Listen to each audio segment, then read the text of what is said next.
पाहताय महाराष्ट्रातील सर्वात जलद news network Maharashtra police news 24। जुन्नरचे नायब तहसीलदार यांचा अपघाती मृत्यू। बनकर फाटा मार्गावरील गणपती फाट्याजवळ हायवा आणि कारची समोरासमोर धडक होऊन झालेल्या भीषण अपघातात जुन्नरचे निवडणूक नायब तहसीलदार अनंता बनाजी गवारी वय 52 वर्ष यांचा दुर्दैवी मृत्यू झालाय।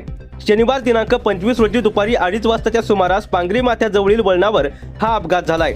या घटनेत कारमधील महसूल विभागाचे अन्य 2 कर्मचारी जखमी झाले असून महसूल वर्तुळात मोठी शोककळा पसरली आहे। मिळालेली माहिती अशी की नायब तहसीलदार अनंता गवारी हे सहकारी विजय खारतोडे वय 47 आणि तुषार कोरडे वय 35 यांच्यासह होंडा सिटी कारने ओतूरकडून जुन्नरकडे जात होते। यावेळी पांगरी माथ्याकडून बनकर फाट्याकडे जाणाऱ्या हायवा ट्रकने कारला जोराची धडक दिली। ही धडक इतकी भीषण होती की कारचे तोंड विरुद्ध दिशेला फिरले। अपघातात गंभीर जखमी झालेल्या गवारी यांना उपचारासाठी ओतूर येथील खासगी रुग्णालयात दाखल करण्यात आले होते, मात्र पुढील उपचारासाठी पुण्याला नेत असताना त्यांचा मृत्यू झाला।